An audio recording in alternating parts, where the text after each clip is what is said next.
আল্লাহ সুবহানাহু ওয়া তাআলা বলেন ওয়া আগতাশা লাইলাহা ওয়া আখরাজা দুহাহা, তিনি তার রাতকে অন্ধকারাচ্ছন্ন করেছেন এবং দিনের আলোকে তিনি প্রকাশ করেছেন। ওয়াল আরদা বা'দা যালিকা দাহাহা, এবার আল্লাহ সুবহানাহু ওয়া তাআলা 30 নম্বর আয়াতে বলেন ওয়াল আরদা বা'দা যালিকা, আকাশের কাজ সমাপ্ত করার পর আল্লাহ জমিনের কাজ ধরেছেন। যেহেতু আল্লাহ বা'দা যালিকা বলেছেন, বোঝা গেল জমিন সৃষ্টি এবং জমিনকে বিস্তৃত করা এটা আসমানের পরে আল্লাহ করেছেন। ওয়াল আরদা বা'দা যালিকা, এরপরে জমিন, দাহাহা, আল্লাহ এই জমিনকে বিস্তৃত করেছেন, বিছিয়েছেন। জমিনটা কি সুন্দর করে বিছিয়ে দিয়েছেন। আমরা কি সুন্দর হাঁটতেছি, কি সুন্দর আমরা বাড়ি বানাচ্ছি। এই জমিনটা কে বিছিয়ে দিলেন ভাই? ওয়া ইলাল আরদি কাইফা সুতিহা, আমার বান্দা কি জমিনের দিকে তাকায় না কিভাবে রব এই জমিনকে বিছিয়ে দিয়েছে। আমার ভাইয়েরা, এরপরে আল্লাহ বলতেছেন আখরাজা মিনহা মাআহা ওয়া মারআহা, তিনি এই জমিন থেকে পানি বের করেছে। এই যে পানি, এই পানি কোথা থেকে আসলো? এই জমিন থেকে আল্লাহ পানি বের করে এনেছে। আখরাজা মিন হা, এই জমিন থেকে আল্লাহ বের করেছেন। মা অর্থ পানি, মা উন অর্থ পানি। আখরাজা মিনহা মাআহা, আল্লাহ এই জমিন থেকে পানি বের করেছেন। ওয়া মারআহা, এবং আল্লাহ এই জমিন থেকে তৃণলতা, শাকসবজি, ঘাস, এগুলো আল্লাহ উৎপন্ন করেছে জমিন থেকে। আমার ভাইয়েরা, আল্লাহ সুবহানাহু ওয়া তাআলা বলেন আখরাজা মিনহা মাআহা ওয়া মারআহা, এই জমিন থেকে তিনি পানি বের করেছেন এবং এই জমিন থেকে তিনি তৃণলতা, শাকসবজি, ঘাস ইত্যাদি তিনি উৎপন্ন করেছেন। ওয়াল জিবালা আরসাহা, এবং এই জমিনের উপর তিনি পাহাড়কে পতিত করেছেন। পেরেক স্বরূপ আল্লাহ পাহাড়কে পেরেকের মতো পাহাড়কে পতিত করেছেন। কারণ এই জমিন যখন আল্লাহ বিস্তৃত করলেন তখন জমিন এভাবে নড়তেছিল। আল্লাহ সুবহানাহু ওয়া তাআলা পাহাড়কে পেরেক স্বরূপ মেরে দিলেন। কারণ আল্লাহ সুবহানাহু ওয়া তাআলা জানেন এই জমিন যদি নড়তে থাকে বান্দার খুব কষ্ট হবে। কষ্ট হবে না ভাই?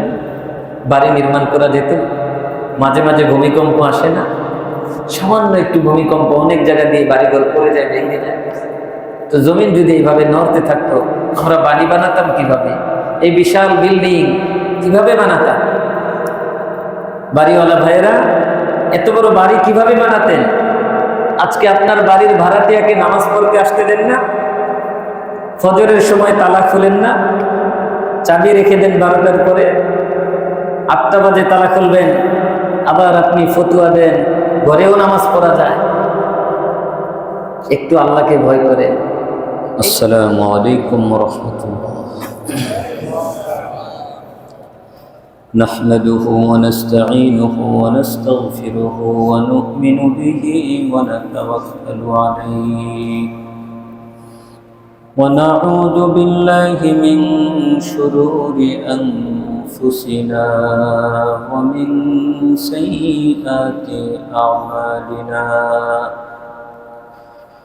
من يهده الله فلا مضل له ومن يضلله فلا هادي له ونشهد أن لا إله إلا الله وحده لا شريك له ونشهد أن سيدنا وحبيبنا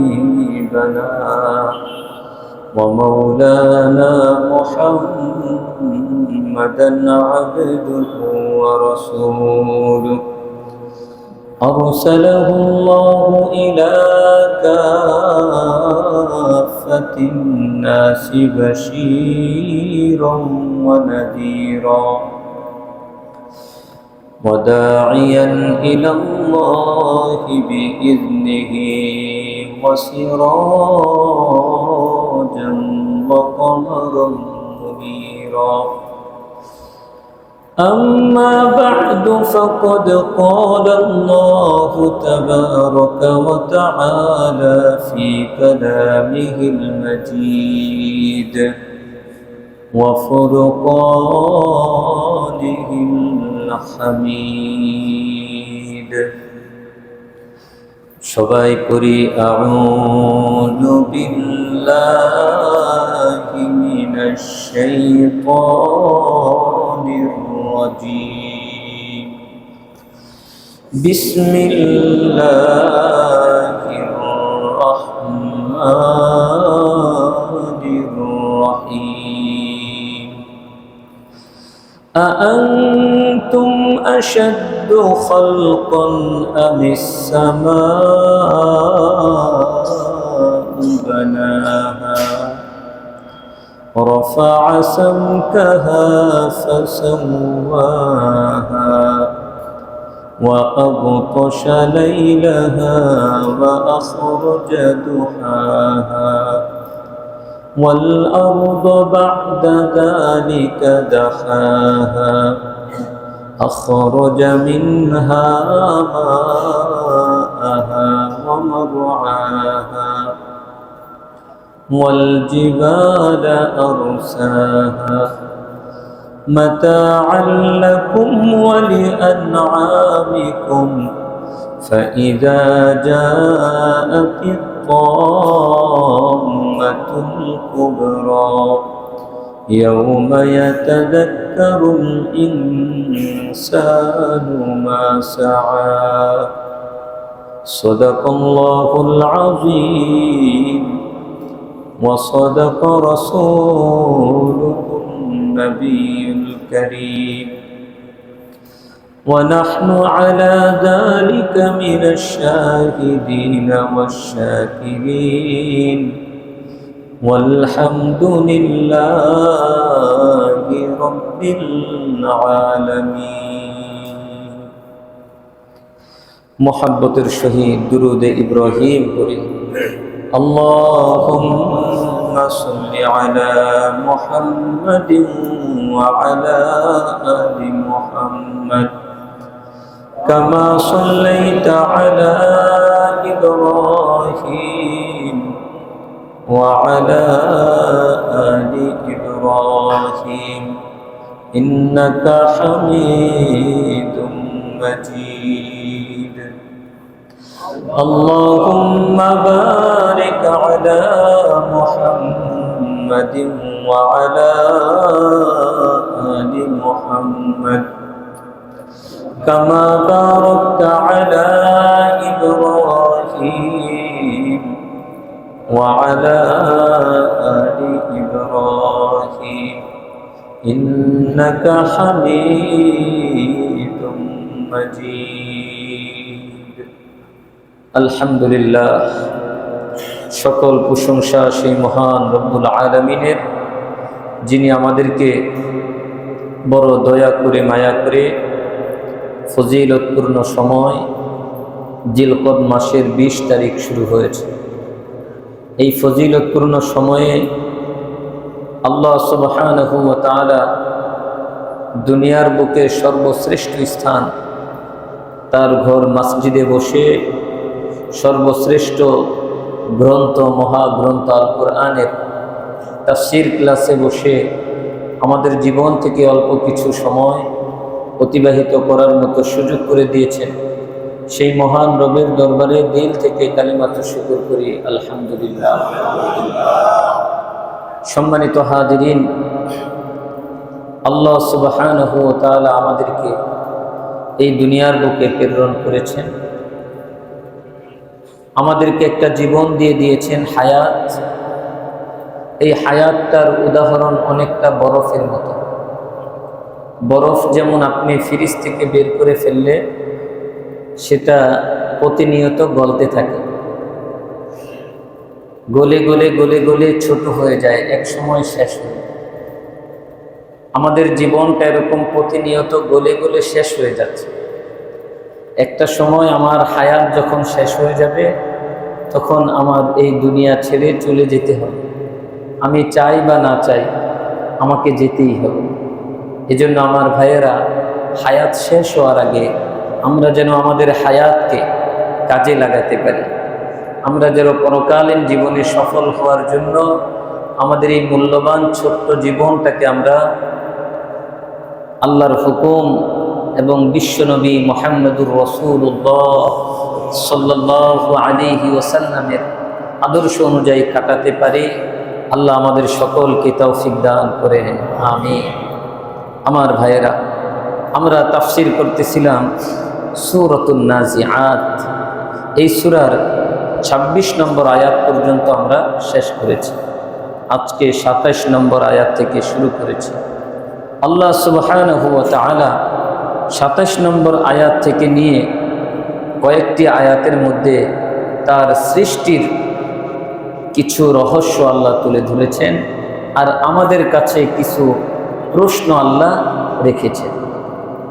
আল্লাহ সুবহানাহু ওয়া তাআলা আমাদেরকে প্রশ্ন করার অর্থ হচ্ছে আমাদের মনোযোগটাকে বৃদ্ধি করতে চান। অর্থাৎ বান্দা, তুমি চতুর্দিক থেকে মনোযোগটাকে ফিরে আনো, একমাত্র মনোযোগ তোমার রবের দিকে দিয়ে দাও। তোমার রবকে পাওয়ার জন্য চেষ্টা করো, তাহলে তুমি দুনিয়াতেও সফল হবা, আখেরাতে তো তোমার সফলতা আছেই। সুবহানাল্লাহ। আমার ভাইয়েরা, ২৭ নম্বর আয়াতে আল্লাহ বলেন, আআনতুম আশাদ্দু খালকান আমিস সামাউ বানাহা। আআনতুম, তোমরা কি, প্রশ্ন করেছেন। আশাদ্দু খালকান, আশাদ্দু সবচাইতে কঠিন, এখানে উদ্দেশ্য সবচাইতে শক্তিশালী। আআনতুম আশাদ্দু, তোমরা কি সবচাইতে শক্তিশালী, খালকান সৃষ্টির দিক থেকে। আমার যত সৃষ্টি আছে এই সৃষ্টির মধ্যে তোমরা মানুষ কি সবচাইতে শক্তিশালী, আমিস সামাউ বানাহা, নাকি ওই আসমান যেটা তিনি নির্মাণ করেছে। আল্লাহ আমাদেরকে প্রশ্ন করেছে, বান্দা এত ক্ষমতা দেখাও, আআনতুম আশাদ্দু খালকান, তোমরা কি সবচাইতে শক্তিশালী কঠিন সৃষ্টি, আমিস সামাউ বানাহা, নাকি ওই আসমান, যে আসমান মহান রব্বুল আলামিন সৃষ্টি করেছেন, আসমান বানিয়েছেন, নির্মাণ করেছেন। আমার ভাইয়েরা, উত্তর কি হবে? আসমান। আমি ছোট্ট একটা মাখলুক। কেমন ছোট? এত ছোট আর দুর্বল যে আমি একটা নখের ব্যথা সহ্য করতে পারি, একটা দাঁতের ব্যথা সহ্য করতে পারি, একটা কানের ব্যথা আমি সহ্য করতে পারি। আমি এত দুর্বল। আল্লাহ সুবহানাহু ওয়া তাআলা কোরআনে হাকিমের মাঝে একটি আয়াতে আল্লাহ বলেন, খুলিকাল ইনসানু দাঈফা, মানুষকে বড় দুর্বল করে সৃষ্টি করা হয়েছে। এত দুর্বলতা দিয়ে আল্লাহ আমাকে সৃষ্টি করেছেন, তারপরও আমার এত অহংকার, আমার এত নাফরমানি। যদি আল্লাহ আমাকে দুর্বল না করে শক্তিশালী করে বানাইতেন, তাহলে আমার অত্যাচারে কোনো মাখলুক পৃথিবীতে থাকতে পারত না। আমাকে এত ছোট বানিয়েছেন, এত দুর্বল, তাও আমার অত্যাচার থেকে একটা প্রাণী পর্যন্ত রেহাই পায় না। কেমন? যেমন আপনারা খেয়াল করবেন, কিছু মানুষ আছে দেখতে ভালোই, ভদ্র মানুষ মনে হয়, কিন্তু একটা কুকুর দেখছে, দেখার সাথে সাথে একটা ইটা নিয়ে কুকুরের গায়ে মারতেছে। একটা বিড়াল দেখছে, একটা লাঠি নিয়ে বিড়ালটাকে দৌড়াচ্ছে। আরে ভাই, বিড়াল আপনার কি ক্ষতি করলো? এই কুকুর আপনার কি ক্ষতি করলো? কেন এই কুকুরকে মারছেন? হ্যাঁ, যদি কুকুর আপনার ক্ষতি করে, আপনাকে এই কুকুর মেরে ফেলার পর্যন্ত আল্লাহ অধিকার দিয়েছেন, কিন্তু অযথা আপনি কোনো মাখলুককে কষ্ট দিতে পারবেন। আমার ভাইয়েরা, তাহলে আল্লাহ সুবহানাহু ওয়া তাআলা এখানে আপনাকে আমাকে বলছেন, বান্দা তুমি একটু মনোযোগটা আনো। আআনতুম আশাদ্দু খালকান, তুমি কি সবচেয়ে কঠিনতম সৃষ্টি? তুমি কি সবচেয়ে শক্তিশালী সৃষ্টি? আমি সামা ও বানাহা, নাকি ওই আসমান যিনি তোমার মাথার উপরে আসমান সৃষ্টি করেছেন, নির্মাণ করেছেন, সে আসমান শক্তিশালী। রফা'a সামকাহা ফাসাওয়াহা, 28 নম্বর আয়াতে আল্লাহ বলেন রফা'a, তিনি উঁচু করেছেন, সামকাহা, এই আসমানের ছাদকে। আমরা তাকায় দেখি একটা ছাদ আমাদের মাথার উপরে, ঠিক না ভাই? দিনের বেলা বিশাল এক লাইট, রাত্রে বেলা ছোট ছোট কিছু প্রদীপের মতো কি সুন্দর লাগে আসমান। সুবহানাল্লাহ। সূরা মুলকের মধ্যে আল্লাহ বলেন ওয়ালাকাদ যায়্যানাস সামাআদ দুনিয়া বিমাসাবিহ, আমি আল্লাহ দুনিয়ার আসমানটাকে প্রদীপ সমূহ দিয়ে সুসজ্জিত করেছি, সাজিয়েছি। আপনি গভীর রাতে আসমানের দিকে তাকিয়ে দেখবেন ছোট্ট ছোট্ট প্রদীপ জ্বলতেছে। এগুলো কি ছোট ছোট? আমরা দেখতেছি ছোট, এগুলো এত বড় বড়। সুবহানাল্লাহ। এক একটা নক্ষত্র এত বড় বড়, যেটা আমাদের কল্পনায় আসবে না। আমার ভাইয়েরা, তাহলে আল্লাহ সুবহানাহু ওয়া তাআলা আমাদের মনোযোগ বৃদ্ধি করার জন্য বলতেছেন, বান্দা, এই আসমানের ছাদকে আমি আল্লাহ উঁচু করেছি। ফাসাওয়াহা, তারপরে এই আসমানটাকে বিন্যস্ত করেছি। কোনো দিক দিয়ে দেখাও ভাঙ্গা নাই, ফাটা নাই, কোনো দিক দিয়ে সমস্যা নাই, সব দিক দিয়ে মনে হয় একরকম। দূর থেকে তাকালে মনে হয় আমি এখানে আছি, দূর থেকে তাকালে মনে হয় ওই দিক দিয়ে আসমানটা মনে হয় মাটির দিকে পড়ে গেছে। ওইখানে গিয়ে দেখবেন আরো দূর থেকে তাকালে মনে হয় ওই জায়গা দিয়ে মনে হয় মাটিতে ঠেকছে। আসলে তো আসমান আসমানের জায়গায় আছে। আল্লাহ সুবহানাহু ওয়া তাআলা 29 নম্বর আয়াতে বলেন ওয়া আগতাশা লাইলাহা ওয়া আখরাজা দুহাহা। আল্লাহ সুবহানাহু ওয়া তাআলা তিনি আসমানের রাতকে অন্ধকারাচ্ছন্ন করেছেন।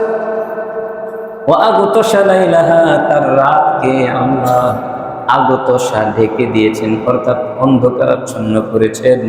ওয়া আখরাজা দুহাহা, আবার এই আসমানের আলোটাকে আল্লাহ সময় মতো প্রকাশ করে। আগতশা লাইলাহা, এই আসমানের রাতটাকে আল্লাহ অন্ধকারাচ্ছন্ন করেছে। এখন রাত, যদি লাইটগুলো নিভিয়ে দেওয়া হয় অন্ধকার। কেন অন্ধকার করলেন? একমাত্র আমাদের শান্তির জন্য, প্রশান্তির জন্য।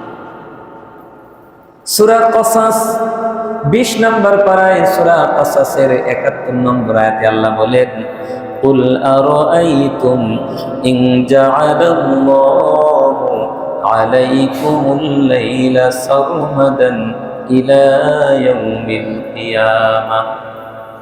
আমার প্রিয় হাবিব, আপনি আপনার উম্মতকে বলেন আরাআইতুম, তোমাদের ধারণা কি, মতামত কি? ইন জাআলাল্লাহু আলাইকুমুল লাইলা সারমাদান ইলা ইয়াউমিল কিয়ামাহ, আল্লাহ যদি রাতটাকে স্থায়ী করে দেন একেবারে কিয়ামত পর্যন্ত, ইয়াতিকুম বিদিয়া, এমন কে আছে তোমাদেরকে আলো এনে দিবে? কে আছে? আমি আল্লাহ যদি এখন এই রাতকে কিয়ামত পর্যন্ত স্থায়ী করে দেই, এমন কোন সত্তা আছে, এমন কোন ক্ষমতাধর কি আছে যে তোমাদেরকে আলো এনে দিবে? আপনারা কি বলেন ভাই, আছে? তাহলে এই রাত কে দিলেন? কেন দিলেন? আল্লাহ সুবহানাহু ওয়া তাআলা বলতেছেন তারপরের আয়াতে 72 নম্বর আয়াতে আল্লাহ বলেন কুল আরাআইতুম ইন জাআলাল্লাহু আলাইকুমুন নাহারা সারমাদান ইলা ইয়াউমিল কিয়ামাহ মান ইলাহুন গায়রুল্লাহি ইয়াতিকুম বিলাইলিন তাসকুনুনা ফি। আমার প্রিয় হাবিব, আপনার উম্মতকে বলেন তোমাদের মতামত কি? যদি আল্লাহ সুবহানাহু ওয়া তাআলা দিনটাকে কিয়ামত পর্যন্ত স্থায়ী করে দেন, এমন কোন সত্তা আছে যে তোমাদেরকে রাত এনে দিবে, যে রাতের বেলা অন্ধকারে তাসকুনুনা ফি, তোমরা একটু রেস্ট করবা, তোমরা একটু প্রশান্তি লাভ করবা। কে আছে আল্লাহ যদি দিনকে লম্বা করে দেন, কিয়ামত পর্যন্ত দিনকে স্থায়ী করে দেন, ইয়াতিকুম বিলাইলিন তাসকুনুনা ফি, কোন সে সত্তা যে তোমাদেরকে রাত এনে দিবে যাতে করে তোমরা একটু রেস্ট নিতে পারো, প্রশান্তি লাভ করতে পারো, তোমাদের দিনের বেলার কঠোর পরিশ্রমের এই ক্লান্তিকে তোমরা দূর করতে পারো, সেই রাত এনে দিবে এমন কোন সত্তা আছে কি? উত্তর হলো না, আল্লাহ আপনি ছাড়া আর কোন সত্তা নেই। তাহলে আমার ভাইয়েরা, এখানে আল্লাহ যেটা বললেন ওয়া আগতাশা লাইলাহা ওয়া আখরাজা দুহাহা, এই আয়াতের তাফসীর আমরা পেয়ে গেলাম সূরা কসসের ৭১ এবং ৭২ নম্বর আয়াত।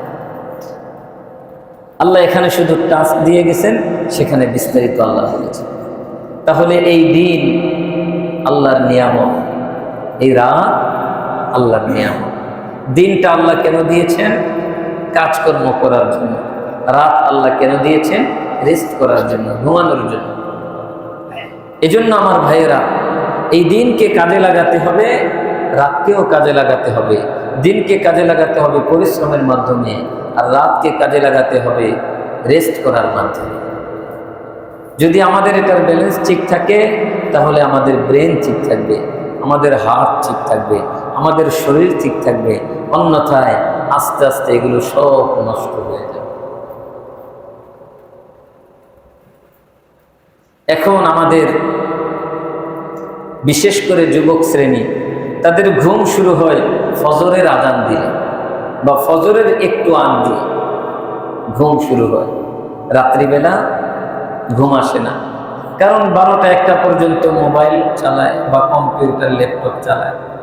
তখন ঘুমের যে একটা আগ্রহ আছে সেটা নষ্ট হয়ে যায়, চোখে আর ঘুম আসে না। কারণ ওই মোবাইলের ডিসপ্লের যেই আলো, ল্যাপটপ কম্পিউটারের ডিসপ্লের যেই আলোটা আছে, এই আলোটা আমাদের এই চোখে প্রচুর আঘাত করে, আর এই আঘাত চলে যায় ব্রেনে। ফলে এই ব্রেন ঘুমের জন্য প্রস্তুত হতে লম্বা সময় লেগে যায়। ফলে দীর্ঘক্ষণ ঘুম আসে না। ঘুম না আসলে যত গুনাহের মধ্যে এই যুব সমাজ জড়িয়ে পড়ে।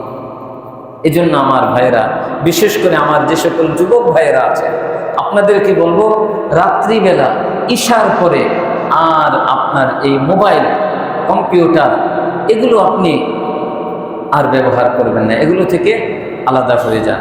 আবার দিনের বেলা আপনি চালান, রাত্রিবেলা ঘুম আসেন।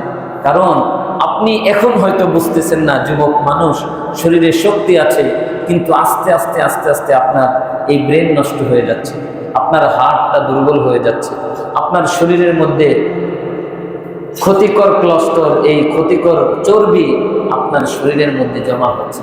এটা এক সময় আপনাকে চরম ভোগান্তিতে ফেলে দিবে। এজন্য আমার যুবক ভাইয়েরা, আসি আমরা আল্লাহ সুবহানাহু ওয়া তাআলা দিন যে জন্য দিয়েছেন, আমরা দিনকে নিয়ামত হিসেবে নেই, এবং রাত আল্লাহ যে জন্য দিয়েছেন, সেই রাতকেও আমরা নিয়ামত হিসেবে নেই। রাত আল্লাহ দিলেন তাসকুনুনা ফি, তোমরা যেন প্রশান্তি লাভ করতে পারো, রেস্ট করতে পারো। আর দিনকে আল্লাহ দিলেন ওয়াজআলান নাহারা নুশুরা, তোমাদের জন্য দিন বানিয়েছেন কাজ করবার জন্য। দিনের বেলা কাজ, রাত্রে বেলা রেস্ট।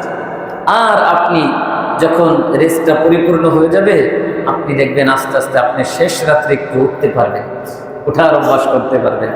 শেষ রাত্রে উঠে যদি একটু রবকে ডাকতে পারেন, তাহলে আপনার দুনিয়াও হয়ে গেল, আখিরাতও হয়ে গেল। রবের সাথে গভীর সম্পর্ক করার এক মহান, অনেক বড় মাধ্যম হচ্ছে তাহাজ্জুদ। এই তাহাজ্জুদের নামাজ আজকে আমরা পড়তে পারি না। কেন পারি না? কারণ আমরা সঠিক সময়ে ঘুমাই না। সঠিক সময়ে না ঘুমালে তো তাহাজ্জুদের সময় ওঠা যাবে না, এটাই স্বাভাবিক। কারণ আপনার শরীরের একটা হক আছে, তো বলি জিসমিকা হাক্কুন, নবীজি বলতেছেন তোমার শরীরের হক আছে, তোমার শরীরের হক আদায় করো। যদি শরীরের হক আদায় না করো, এই শরীর আল্লাহর কাছে তোমার বিরুদ্ধে মামলা দায়ের করবে।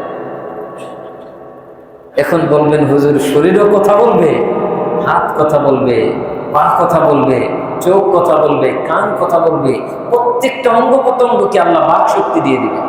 সবাই আল্লাহর সাথে কথা বলবে এবং আপনার আমার বিরুদ্ধে তারা অভিযোগ করবে। এই জন্য আমার ভাইয়েরা বলে, জিসমিকা হাক্কুন, তোমার শরীরের হক আছে, এই শরীরের হকও আমাদের আদায় করতে হবে। আল্লাহ সুবহানাহু ওয়া তাআলা বলেন, ওয়া আগতাশা লাইলাহা ওয়া আখরাজা দুহাহা, তিনি তার রাতকে অন্ধকারাচ্ছন্ন করেছেন এবং দিনের আলোকে তিনি প্রকাশ করেছেন। ওয়াল আরদা বা'দা যালিকা দাহাহা, এবার আল্লাহ সুবহানাহু ওয়া তাআলা 30 নম্বর আয়াতে বলেন, ওয়াল আরদা বা'দা যালিকা, আকাশের কাজ সমাপ্ত করার পর আল্লাহ জমিনের কাজ ধরেছেন। যেহেতু আল্লাহ বা'দা যালিকা বলেছেন, বোঝা গেল জমিন সৃষ্টি এবং জমিনকে বিস্তৃত করা এটা আসমানের পরে আল্লাহ করেছেন। ওয়াল আরদা বা'দা যালিকা, এরপরে জমিন, দাহাহা, আল্লাহ এই জমিনকে বিস্তৃত করেছেন, বিছিয়েছেন। জমিনটা কি সুন্দর করে বিছিয়ে দিয়েছে। আমরা কি সুন্দর হাঁটতেছি, কি সুন্দর আমরা বাড়ি বানাচ্ছি। এই জমিনটা কে বিছিয়ে দিলেন ভাই?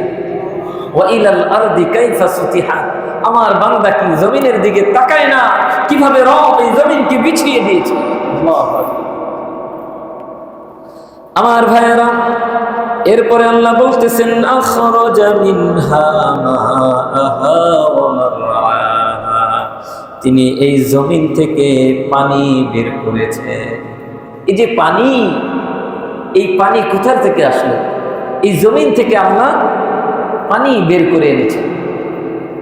আখরাজা মিন হা, এই জমিন থেকে আল্লাহ বের করেছেন।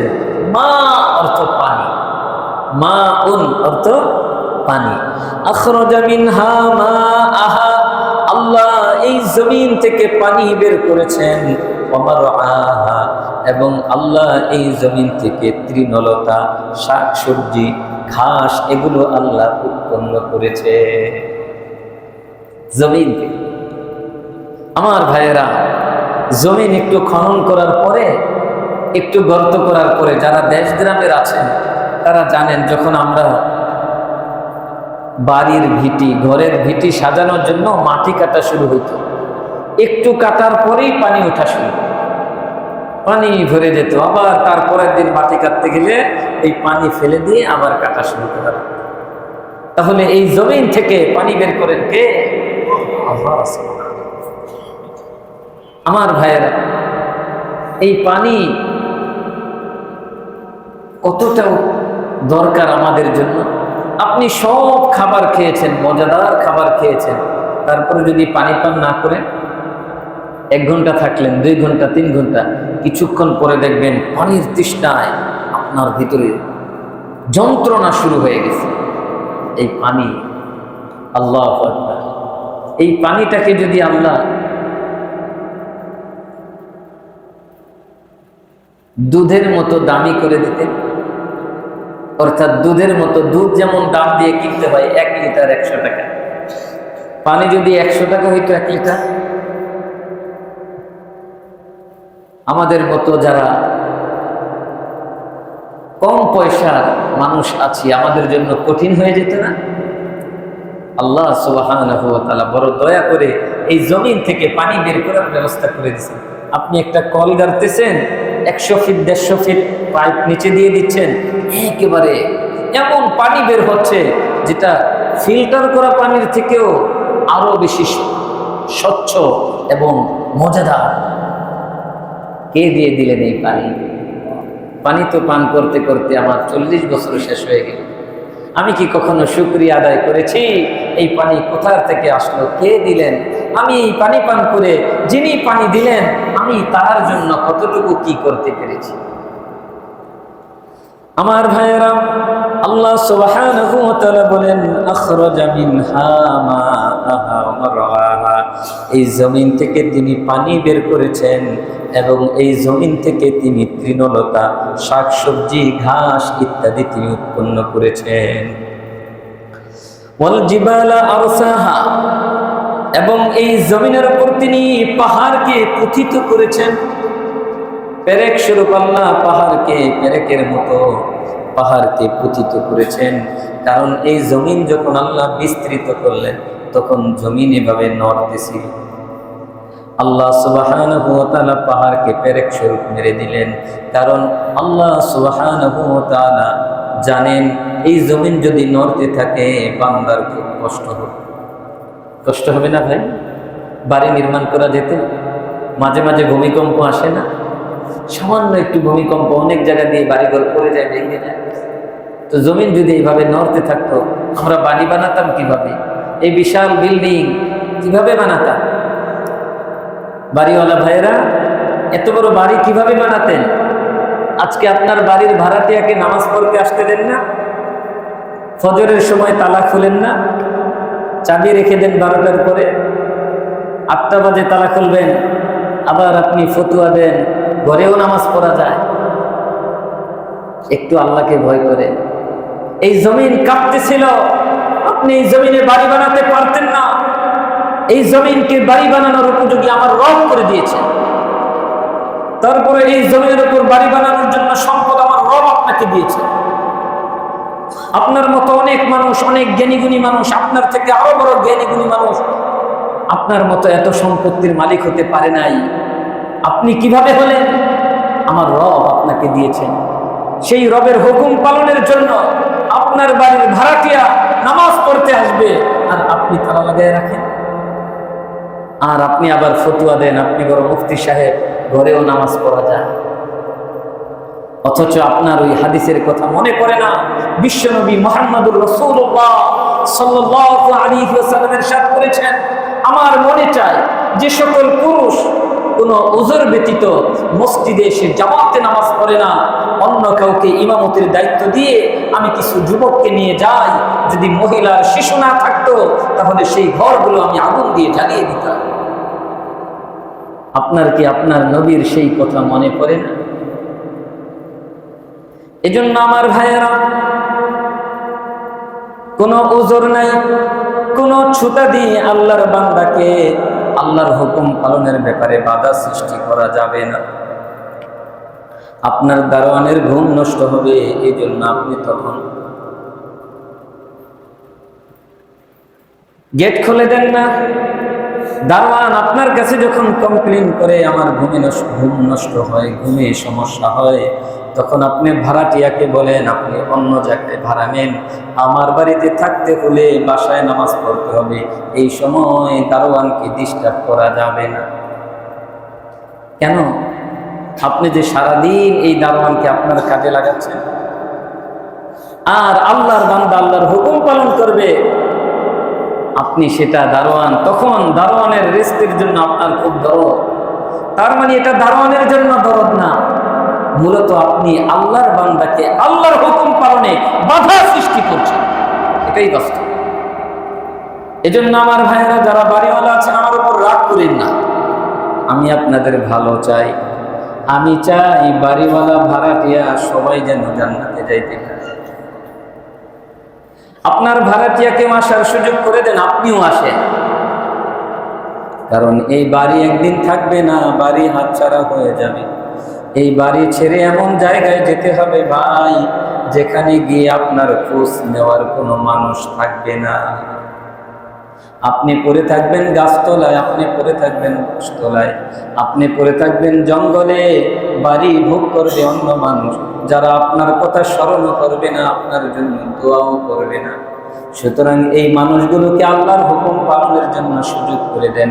আল্লাহ সুবহানাহু ওয়া তাআলা মৃত্যুর পরে কবরের মধ্যে আল্লাহ আপনাকে জান্নাতি সুখ শান্তি দান করবে। আল্লাহ আমাদের সকলকে বুঝার তৌফিক দান করেন, আমিন। আমার ভাইয়েরা, আল্লাহ সুবহানাহু ওয়া তাআলা বললেন ওয়াল জিবালা আরসাহা, এই জমিনের উপর তিনি পাহাড়কে পতিত করেছেন, পেরেক স্বরূপ পাহাড় মেরে লাগিয়ে দিয়েছেন। মাতাআল লাকুম ওয়া লিআনআমিকুম, মাতাআল লাকুম, তোমাদের ভোগের জন্য।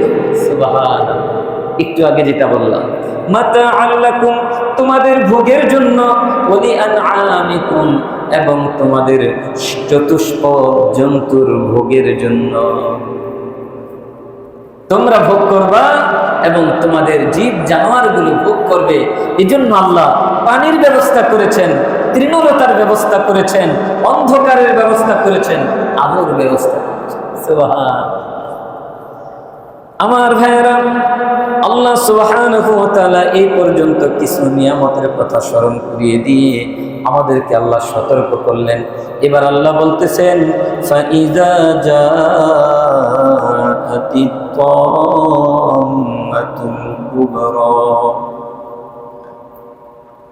অতঃপর ওই সময়টাকে স্মরণ করো। ইজা, এটার তাফসীর হচ্ছে উযকুর ওয়াক্তাম্মা, ওই সময়টাকে স্মরণ করো। জাআতিত তাম্মাতুল কুবরা, যখন বড় মহা সংকট চলে আসবে, মহা বিপর্যয় চলে আসবে। আমার ভাইয়েরা, এমন থাকবে না, এমন একটা দিন আসবে এই বিল্ডিং আর বিল্ডিং থাকবে না, সব ধূলিকণায় পরিণত হবে, সব বাতাসে উড়তে থাকবে, মানুষগুলো কলিজা ফেটে সব মরে যাবে, সমস্ত প্রাণী মরে যাবে। আল্লাহ সুবহানাহু ওয়া তাআলা সব কিছু ধ্বংস করে দিয়ে এবার আল্লাহ সুবহানাহু ওয়া তাআলা পুরা পৃথিবীটাকে সমতল ভূমিতে পরিণত করবেন। আল্লাহ সূরা তাহার মধ্যে বলেন, লা তারা ফিহা ইওয়াজান ওয়ালা আমতা, কোনো উঁচু নিচু আঁকা বাঁকা আর তুমি জমিনের মধ্যে পাবা না। আর বাড়ি থাকবে না ভাই, আর বিল্ডিং থাকবে না, আর দালান থাকবে না, কিছুই থাকবে না, সবই শেষ হয়ে যাবে। এই জন্য আল্লাহ বলছেন, স্মরণ করো ওই সময়টাকে যখন মহা বিপর্যয় চলে আসবে।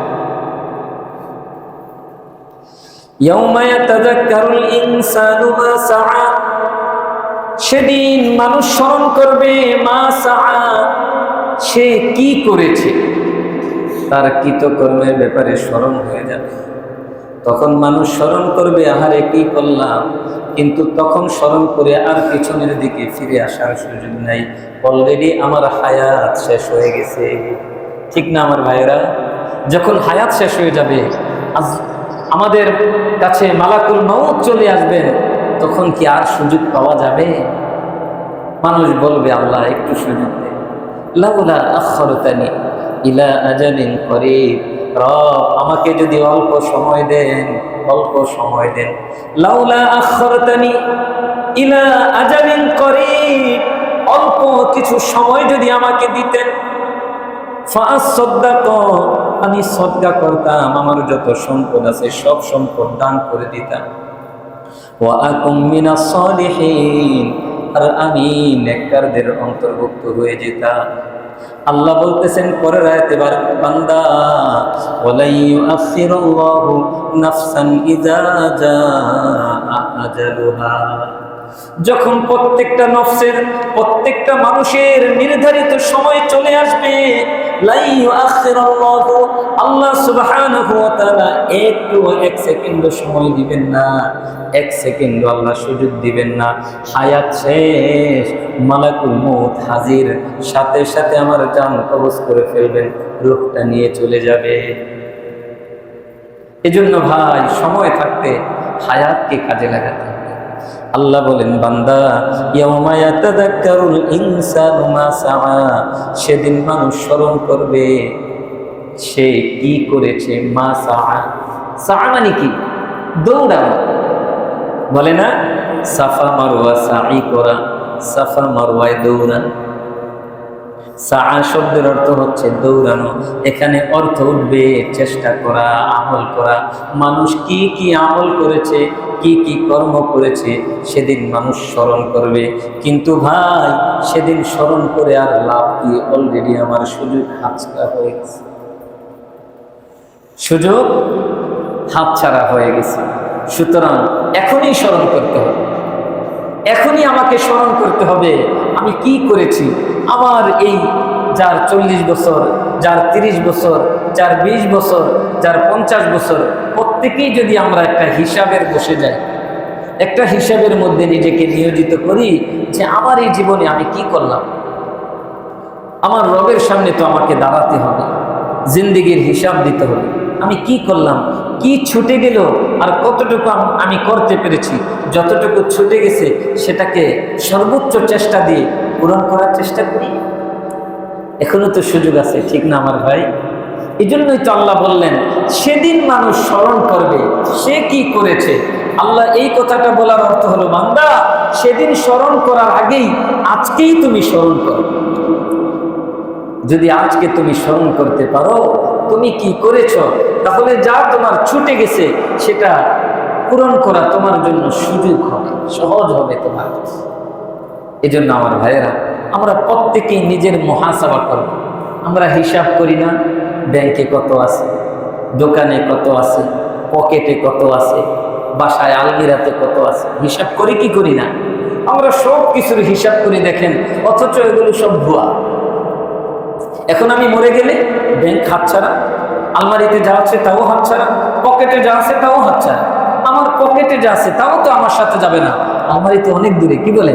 আর ব্যাংক তো বলার কোনো, এখন তো এমন অবস্থা হয়েছে ব্যাংকে টাকা আছে, চেক আছে, সব কিছু আছে, টাকা পায় না মানুষ ব্যাংকে গিয়ে।